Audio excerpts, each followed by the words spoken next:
안녕하세요. 제이정입니다. 10월 31일 시험 후기 시작해 볼게요. Part 1, Question 1은 날씨 방송이 또 나왔습니다. 날씨 방송이 나오면 빠지지 않고 출제되는 단어가 weather, 그죠? weather 해주시고 또 어떤 단어들이 나왔냐면 patio, anticipate, moderate winds, sunshine 이런 단어들이 출제가 되었네요.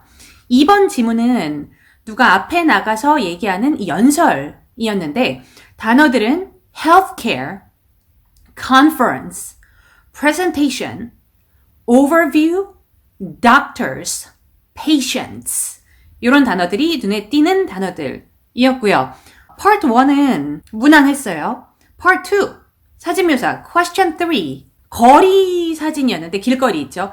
피크닉 할 때 쓰는 그런 테이블 있잖아요. 플라스틱으로 된 그런 테이블이 거리에 3개가 이렇게 놓여 있었고 그 테이블 위로 파라솔이죠.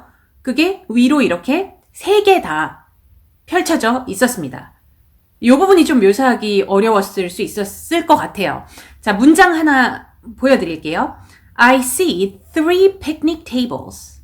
그 다음에 and 이 우산 얘기해야죠. And there is an outdoor garden umbrella over each table. 뭐 다른 문장으로 하실 수 있겠지만 제가 문장 예시 하나 보여드린 겁니다. I see 3 picnic tables. 3개의 피크닉 테이블이 보이고 and there is an outdoor garden umbrella. 이런 거를 parasol이라고 하실 수도 있고 아니면 outdoor garden umbrella라는 단어를 사용을 하셔도 되고 over each table, 각 테이블 위에 umbrella가 있습니다. 그래서 제가 노란색으로 표시해 놓은 부분 보이시죠? outdoor garden umbrella 앞에 on을 넣어놨고 over each table, each라는 단어에 노란색으로 표시를 해놨는데 이 an outdoor garden umbrella라고 단수로 잡은 이유는 그 뒤에 each table이 나왔기 때문이에요. 각 테이블 위에 한 개씩 있는 거잖아요. 무슨 말인지 이해가 되시죠? 요렇게 단수, 복수, 관사 이런 것도 상세하게 신경을 써서 스피치를 하셔야 됩니다. 가장 앞쪽에 있는 테이블에 3명의 여자가 앉아 있었는데 3 women are sitting at the table 까지만 하면 방금 테이블이 3개라고 얘기를 했잖아요. 3 women are sitting at the table 하면 그 3개의 테이블 중에 어떤 테이블에 앉아있는지 알 수 없죠. 그렇기 때문에 사진 속에 앞쪽에 있는, 중간에 있는, 뒤쪽에 있는 뭔 테이블에 앉아있는지를 얘기를 해주시는 게 좋겠습니다. 그래서 앞쪽에 있는 테이블에 앉아있다고 했으니까 3 women are sitting at the table in the foreground of the picture. 사진 속 앞쪽에 있는 테이블에 3명의 여자가 앉아있어요. 이런 식의 표현을 할 수 있었겠고 그 3명의 여자가 무엇을 하고 있었냐면 중간에 있는 여자는 종이백에서 뭔가를 꺼내려고 종이 가방에서 뭔가를 꺼내려고 하고 있었고 쇼핑백 같은 종이 가방 있죠. 왼쪽에 있는 여자는 핸드폰을 보고 있었고 전화기를 오른쪽에 있는 여자는 뭐 과일 같은 거를 먹고 있었어요. 사과같이 생겼습니다. 정확하게 뭔지는 모르겠고 자 그래서 중간에 있는 여자 종이백에서 뭘 꺼내고 있대요. Taking something out of a paper bag. 그리고 왼쪽에 있는 여자는 폰을 보고 있다 그랬죠. 그러니까 looking at her phone. 그리고 오른쪽에 있는 여자는 사과 같은 걸 먹고 있는데 정확히 사과가 아니라고 하더라도 사과를 먹고 있다. 이렇게 하셔도 감점 없어요. 그러나 사과같이 보이는 것을 먹고 있다까지 넣어서 표현을 해주실 수도 있겠습니다. 그러면 eating an apple. 이렇게 하면은 사과를 먹고 있다. 이런 뜻이고 eating something that appears to be an apple. 그러면 사과같이 보이는 무언가를 먹고 있다. 이런 의미가 되는 거죠. 요거는 뭐 선택하시면 되겠고 요 뒤쪽에 있는 남자가 자전거를요. 체인으로 어딘가에 고정을 시키고 있었어요. chain이라는 단어가 동사로 사용이 될 수도 있습니다. 그래서 그 남자까지 얘기하실 시간이 된다면 A man is chaining ing 그냥 넣어서 A man is chaining 뭐를 chaining 하고 있죠? His bicycle. chaining his bicycle 하시고 어디에다가 묶고 있는지가 보인다면 chaining his bicycle to something, to 무엇 이렇게 해주시면 되는데 뭐에다가 묶고 있는지는 보이지 않는다. 그러면 chaining his bicycle 여기까지만 하시는 거고 만약에 나무에 묶고 있다 하면 chaining his bicycle to a tree 이렇게 추가를 해주시면 되겠습니다. 그 남자는 헬멧을 쓰고 있었어요. wearing a helmet. 이렇게 표현을 하시면 되고 저 뒤에 빌딩이 하나가 있었는데 there is a building 사진 뒤쪽에 in the background. 이 building이라는 단어가 명사잖아요. 사진 묘사를 하실 때에는 명사 앞에 좀 간단한 형용사라도 할 수 있으면 한 개씩 넣어주는 게 더 아름다운 스피치를 하기 위한 좋은 방법 중에 하나입니다. 그래서 그 building이라는 단어 앞에 큰 빌딩이 나왔으면 tall building 이 정도라도 벽돌로 만들어진 빌딩 있죠? 그러면 a brick building 이 정도라도 제일 만만한 형용사 중에 하나가 색깔이에요. 그래서 색깔이 만약에 하얀색이라면 a white building, 갈색이라면 a brown building 이런 식으로 색깔이라도 하나 넣어주시면 더 예쁜 문장이 된다는 거 기억하시고 Part 3 가보겠습니다. Part 3는 podcast에 대해서 또 나왔네요.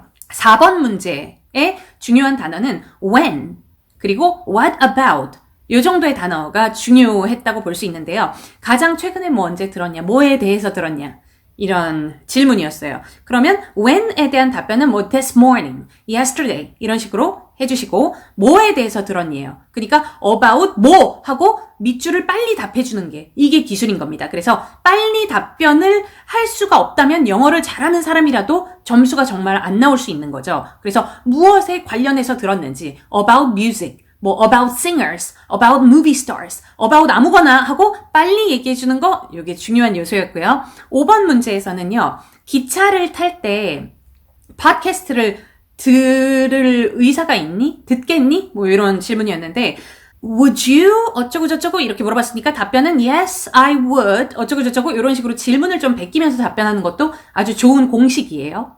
Yes는 안 넣어도 됩니다. 그냥 I would 어쩌고 저쩌고 이런 식으로 시작을 해주셔도 되고 그 뒤에 추가 문장 하나 넣어주셔야 되죠. 기차 탈 때 뭐 달리 할 일이 없다 라든지 나는 팟캐스트 듣는 거를 좋아한다 라든지 간단하게 한 문장이나 두 문장 정도 넣어주시면 되겠고 6번 문제가 장점에 대해서 나왔습니다. 뭐의 장점에 대해서 물어봤냐면 독서 있죠. 책 읽는 거. 그래서 정보를 얻을 때 이 책을 읽으면서 얻는 게 나은지 아니면 팟캐스트를 들으면서 정보를 얻는 게 나은지 이런 식으로 두 개의 선택권을 나한테 준 게 아니에요. 장점이라는 단어가 출제되었다고 말씀드렸습니다. 그래서 팟캐스트를 듣는 거, 그러니까 독서, 책으로 읽는 거에 비해서 팟캐스트를 들으면서 정보를 얻는 거의 장점. 그래서 나는 독서의 장점에 대해서 얘기할 수 없는 시험이었고 팟캐스트를 듣는 거에 대해서 팟캐스트를 듣는 거의 장점에 대해서만 얘기할 수 있는 그런 시험이었죠. 자, 우선 장점이나 단점에 대해서 물어보는 시험이 나왔다면 서론과 결론 이 정도는 준비가 되어 있어야 돼요. 서론이란 첫 문장, 결론은 마지막 문장이 되겠죠. 첫 문장은 뭐뭐에는 여러 가지 장점이 있습니다. 마지막 문장은 방금 내가 얘기한 얘네들이 뭐뭐의 주요 장점들입니다. 이런 식으로 장단점이 시험에 출제가 되었을 때 무조건 쓸 수 있는 서론, 결론. 이거는 structure가 연습이 되어 있어야 돼요. 문장이 연습이 되어 있어야 된다는 말입니다. 자, 그래서 첫 문장 There are several advantages of 뭐뭐뭐 이런 식으로 첫 문장을 해주시는데 질문에서요. What are the advantages of 뭐뭐뭐 라고 물어봤어요. 그럼 뭐뭐뭐의 장점이 뭡니까? 라는 질문이잖아요. 그런데 What are the advantages of 밑줄의 장점이 뭐냐고 물어봤는데 밑줄에 들어가는 단어가 무려 12개였어요. 그러니까 밑줄이 되게 길었다는 말이죠. 이건 우리한테 되게 좋은 점이거든요. 왜냐면 밑줄은 베낄 수 있는 거니까. 화면에 질문이 나와 있습니다. 이거 그냥 베껴서 읽으면 되거든요. 근데 12단어. 13개? 11개였을 수도 있지만 12개가 아마 정확할 겁니다. 12단어를 그냥 쫙 베껴서 질문을 보면서 하면 되거든요. 그러면 시간상으로 봤을 때 첫 문장 There are several advantages of 이렇게 12단어를 첫 문장만 해도 한 7초에서 8초 정도는 여기에서 그냥 잡아주실 수가 있겠고 마지막 문장은요. So these are the main advantages of 이렇게 마무리를 하는데 이것도요. So these are the main advantages of 12개의 단어를 쫙 얘기를 해줬을 때 얘도 한 7초, 8초 말 좀 느리신 분은 9초, 10초까지 갈 수 있습니다. 그렇게 치면 첫 문장이랑 마지막 문장만 해도 점수 반은 먹고 들어간다는 얘기예요. 그래서 이렇게 준비되어야 되는 중요한 요소에 대해서 잠깐 알려드렸습니다. 자, 그러면 팟캐스트가 좋은 점은 여러 개가 있겠죠. 아이디어를 몇 개 드리자면 책은 한 번 인쇄가 되면 새로운 정보로 계속 업데이트 되기가 좀 어렵잖아요. 그죠? 다음 에디션이 나올 때까지. 그래서 팟캐스트는 최신 정보를 얻을 수 있다. I can get 최신 정보, 뭐라 그러죠? up-to-date information. I can get up-to-date information. 하고 무엇에 관하여 라고 뒤에 덧붙여 주실 거면 about 무엇 혹은 on 무엇 해주시면 되고 그 다음에 그 뭔가를 듣는 게 무언가를 읽는 것보다는 덜 피로하다. 이런 문장을 넣어주실 수도 있겠습니다. Listening to something is less tiring. 덜 피곤하다고 less tiring than reading something. 이런 것도 오늘 시험에 쓰일 수 있는 문장이었죠. 그 뒤에 제가 괄호 안에 넣어놨는데 요거는 뭐 부연 설명입니다. 넣어도 되고 안 넣어도 되고 If I read too much 내가 너무 많이 읽으면 my eyes get tired 눈이 피곤해요. 뭐 이런 식으로 넣어주실 수도 있고 30초의 시간을 맞춰야 되기 때문에 아마 괄호가 빠져야 30초가 맞는 분들도 있을 거고 괄호까지 넣어줘도 되는 분들도 있을 거고 이거는 개개인의 말 속도에 따라서 30초 답변에 들어가는 양은 다를 수 있어요. 네, 6번 문제까지 얘기를 했습니다. Part 4 갈게요. 정보 한번 보시고 이렇게 두 날짜로 나뉘어져 있는 정보가 나왔네요. 자주 나와요, 이런 거. 7번 문제에서는 이 컨퍼런스가 열리는 날짜를 물어봤는데 이 날짜하고 가격을 물어봤습니다. 날짜라는 단어가 듣기에 어떻게 나왔냐면 dates 라고 복수로 나왔어요. 그 이유는 날짜가 두 개이기 때문이죠. 그래서 두 개의 날짜를 다 얘기를 해주시고 그 다음에 저 위에 보이는 가격까지 얘기를 해주시면 됐었겠습니다. 8번 문제에서는요. 이 행사가 열리는 장소가 무슨 호텔 맞지? 라고 물어봤는데 그 호텔이 이 호텔이 아니었어요. 그래서 나의 답변은 뭡니까? Actually, the conference will take place at 요 호텔, 맞는 호텔 이름을 그냥 얘기해 주시면 되었던 꽤나 쉬운 문제라고 볼 수 있겠고요. 9번 문제가 참 아주 드물게 나오는 문제, 잘 안 나오는 문제가 나왔어요. 9번 문제는 뭐였냐면 이 각 날짜의 마지막 이벤트. 그러니까 요 날짜의 마지막 이벤트, 시간 3. 그리고 다음 날짜의 마지막 이벤트, 시간 3. 이렇게 노란색 두 줄을 읽어주셔야 됐던 시험이었는데 이 시험은 9번 문제로 100번에 한 번 나올까 말까 한 시험입니다. 그래서 참 안 보이던 문제가 이번 주에 나왔다. 오늘 시험의 가장 특이한 요소로 친다면 9번 문제예요. 네, Part 5 얘기할게요. Part 5, 기존 유형이 나왔는데 Festival, 뭔 페스티벌을 관리하는 사람, 주최하는 사람이라고 합니다. 사람들이 굉장히 많아가지고 페스티벌에서 여러 개의 부스들이 있대요. 부스. 근데 사람들이 많고 복잡하고 이러니까 자기가 찾고 싶은 그 특정 부스를 찾는 거를 사람들이 어려워했다고 합니다. 저번 페스티벌 때. 그래서 요번 페스티벌 때는 그 문제점을 어떻게 좀 해소할 수 있을까 이런 식의 문제점이었는데 간단한 지도를 만들어서 줄 수 있겠지요. 그런데 지도는 이미 줬다. 그리고 올해도 지도는 줄 거다. 라고 듣기에 나왔어요. 그럼 지도는 안 되는 거죠. 이게 제가 9월 20일 시험에도 말씀을 드렸습니다. 9월 20일 시험 후기 영상 다시 한번 꼭 챙겨서 보시고요. aquarium이었어요. 수족관. 이 수족관이라는 장소가 하나도 중요하지 않습니다. 문제점이 뭐냐? 그날 시험의 문제점은 뭐였냐면 사람들이 뭐가 어디 붙어 있는지 못 찾는데요. 그리고 맵을 이미 줬대요. 그러니까 오늘 시험하고 아예 똑같은 시험이라 볼 수 있는 그런 시험인 거죠.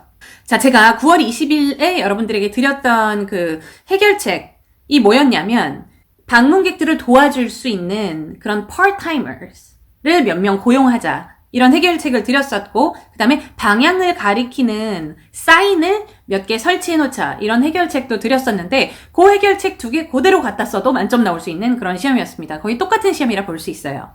듣기가 그렇게 빠르지 않았었고 네, 난이도는 한 중간 정도 되는 그런 시험이었네요. Part 6, 마지막 part 얘기해 볼게요. 동의, 비동의가 나왔는데요. 회사에서 직원들에게 팀으로서 성공적으로 일하는 것. 그러니까 개인적으로 말고 팀으로서 성공적으로 일하는 거에 대한 그런 트레이닝 코스를 하게 요구를 해야 되냐? 하게 해야 되냐? 이런 질문이었습니다. 자, 그러면 요 시험에는 답변을 무엇을 위주로 하면 될까요? 생각을 해보면 teamwork의 중요성 혹은 이 트레이닝을 함으로써 팀워크가 좋아질 것 아닙니까? 거기에서 오는 장점에 대해서 얘기를 하실 수 있겠죠. 그래서 팀워크의 중요성, 팀워크의 장점 이런 거를 얘기하실 수 있는데 그 회사 관련 질문들은 겹치는 요소가 굉장히 많아요. 제가 저번 주에도 말씀을 드렸는데 10월 24일에 리더의 역할, 멤버의 역할 이런 거에 대해서 말씀을 드렸는데 그거랑도 겹치는 요소들이 있고 그날 말씀드렸던 6월 28일, 7월 11일 이런 시험에 대해서 명시를 했었습니다. 6월 28일에 제가 비교적 짧은 시간에 좀 좋은 많은 성과, 높은 성과를 얻을 수 있다. 이런 표현을 하나 드렸었고 7월 11일에 이런 경우에는 장애 요소가 생겼을 때 조금 더 수월하게 극복할 수 있다. 이런 문장을 드렸었잖아요. 그런 문장들이 오늘 시험에 총동원될 수 있는. 네, 제가 6월 28일, 7월 11일은 그냥 저번 주에 얘기한 거기도 하고 그래서 그냥 빨리 가지고 와서 쓴 거고 제가 그동안 후기 영상을 찍으면서 회사 관련 문제에 쓸 수 있는 문장들에 대해서 아주 여러 번 얘기를 했습니다. 꼭 이 날짜뿐만이 아니고 그래서 그 예전 영상들을 좀 챙겨보시길 바래요. 토익 스피킹 시험은 이제 다음 주 시험을 여러분들이 준비를 하신다면 이번 주 시험이 다음 주에 다시 나올 확률이 가장 높은 게 절대 아니거든요. 네, 그래서 최근 시험들의 트렌드를 이해를 하셔야 돼요. 이 최근 시험이라 하면 거의 최근 1년 정도로 보셔도 좋습니다. 볼 수 있는 만큼 보시는 게 좋아요. 3년 전에 나왔던 시험들이 지금 다시 유행으로 돌아오는 것들이 있고 5년 전에 나왔던 것들이 지금 다시 돌아오는 것들이 있거든요. 그래서 볼 수 있는 만큼 챙겨보시는 게 좋고 토익 스피킹의 유행은 좀 돌고 돌아요. 그래서 많이 챙겨보시되 요새 정말 많이 나오는 시험은 회사 관련 시험입니다. 그래서 이런 표현들은 어떻게 하는지 꼭 연습을 해서 가셨으면 좋겠어요. 장애 요소 극복이 가능하다. 비교적 짧은 시간에 조금 더 높은 성과를 성취를 할 수가 있다. 네, 이런 것들을 연습을 해보시고 혼자 함께 제가 자주 말씀드리는 그쪽으로 좀 포커스를 맞출 수도 있겠죠. 함께의 장점. 참 이번 시험은 우리가 평소 때 연습했었던 많은 문장들을 발휘할 수 있는 그런 시험이라 보여집니다. 난이도 말씀드릴게요. 난이도는요. 중간 난이도 정도이라고 했는데 Part 4의 9번 문제. 각 날짜에 마지막 이벤트를 둘 다 얘기해줘. 그 문제가 제가 아까도 말씀드렸듯이 워낙에 잘 안 나오는 문제라고 말씀을 드렸죠. 그래서 그 부분 참고해서 중간에서 난이도 1 높여서 난이도 6 정도로 정하도록 하겠습니다. 자, 이번 시험은 여기까지 말씀을 드릴게요. 질문 있으면 댓글 남겨주시고 마무리하겠습니다. 바이바이.